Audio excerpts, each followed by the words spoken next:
नमस्कार, news for nation देख रहे हैं आप। मैं हूं आपके साथ रश्मि। शराबबंदी को लेकर सीएम नीतीश कुमार की तरफ से समीक्षा बैठक की जा रही थी। आपको बता दें कि अब ये बैठक खत्म हो चुकी है और करीब 7 घंटे के मंथन के बाद कई सारी बिंदुओं पर चर्चा की गई। आपको बता दें कि सीएम नीतीश कुमार ने एक एक बिंदु पर जो है चर्चा की है और देखा है कि आखिर किस तरह से शराबबंदी होने के बावजूद बिहार में इस तरह से अवैध शराब के कारोबार किए जाते हैं। इतना ही नहीं, जो जिम्मेदारी है वो थानेदार के ऊपर ही सौंप दी गई है। जी हां, इस 7 घंटे के मीटिंग के बाद जो जानकारी सामने आई है उसके अनुसार सीएम नीतीश कुमार ने थानेदार के ऊपर सारी जिम्मेदारी सौंप दी है और साथ ही साथ थानेदार को चेताया भी है। आपको बता दें कि करीब 7 घंटे चली मैराथन बैठक में सीएम नीतीश कुमार ने एक एक बिंदु पर समीक्षा की। बैठक में सभी मंत्री से लेकर अधिकारी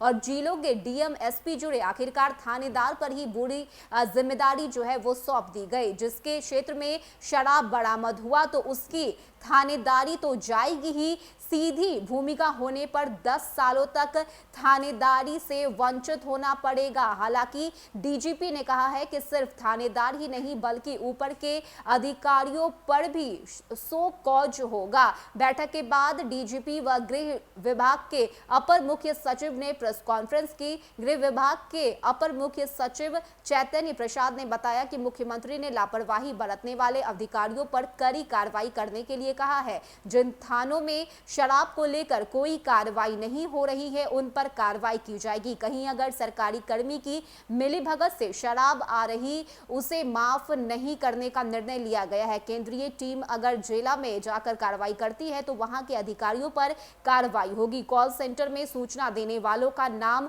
गोपनीय रखने को कहा गया है। सारे प्रभारी मंत्री व सचिव को कहा गया है कि वे कम से कम एक दिन प्रभार वाले जिलों में जाकर समीक्षा करें। इसके साथ ही दूसरे राज्यों से जो शराब आ रहे हैं उस पर कार्रवाई करना है। मुख्यालय स्तर के अधिकारी लगातार फील्ड में जाएंगे और शराबबंदी को सफल बनाएंगे। इतना ही नहीं, डीजीपी ने यह भी बताया कि सबसे जो महत्वपूर्ण बात है वो ये है कि इंटेलिजेंस मशीनरी को और बढ़ाकर छापेमारी करनी है। जो शराब का व्यापार कर रहे हैं उन पर सख्त कार्रवाई करनी है।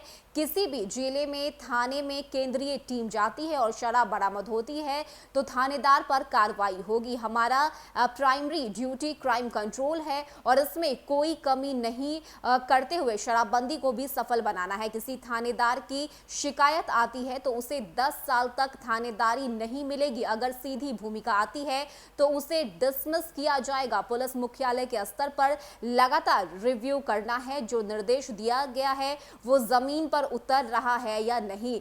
इसके साथ ही डीसीपी एसके सिंघल ने आगे कहा कि चौकीदार दफादार की बुनियादी जिम्मेदारी गांव के संबंध में जानकारी देना है। उन्हें शराब के बारे में सूचना देना है। अगर वे यह काम नहीं करते हैं तो उन पर भी कार्रवाई की जाएगी। यानी कि 7 घंटे की इस मीटिंग में, इस समीक्षा बैठक में कई सारे जो महत्वपूर्ण पहलू हैं उन पर ध्यान से बारीकी से देखा गया। जिसके बाद ये जो एक्शन है और ये जो कदम है वो सीएम नीतीश कुमार की तरफ से उठाया गया। आपको बता दें कि किसी भी थाने में इस तरह के शराब की अगर शिकायत मिलती है तो तुरंत एक्शन लेने के लिए कहा गया है और अगर जो वहां के थानेदार होंगे वो एक्शन नहीं लेते हैं तो उल्टा उन पर कार्रवाई की जाएगी। इसके साथ ही जितने भी अधिकारी का नाम सामने आएगा उन सभी पर एक्शन लिया जाएगा, किसी को भी बख्शा नहीं जाएगा। तो ये बड़ी कार्रवाई करते हुए सीएम नीतीश कुमार ने इस बार की समीक्षा बैठक में ये फैसला लिया है जिसके तहत बिहार में शराबबंदी को सफल बनाने के लिए अब पुरजोर कोशिश की जाएगी ताकि कहीं से भी कोई चूक ना हो और सबसे बड़ी जिम्मेदारी थाने पे सौंप दी गई है। अब देखने वाली बात होती है कि इस पूरे समीक्षा बैठक के बाद जो निर्णय लिया गया है उसको अब थाने में किस तरह से सफल बनाया जाता है। फिलहाल इस 7 घंटे के मीटिंग के बाद ये सभी अहम पहलू थे और ये सभी जानकारी थी जो हमने आपको इस वीडियो में दी है। फिलहाल के इतना ही। ज्यादा अपडेट के लिए आप बने रहिए न्यूज फॉर नेशन के साथ। नमस्कार।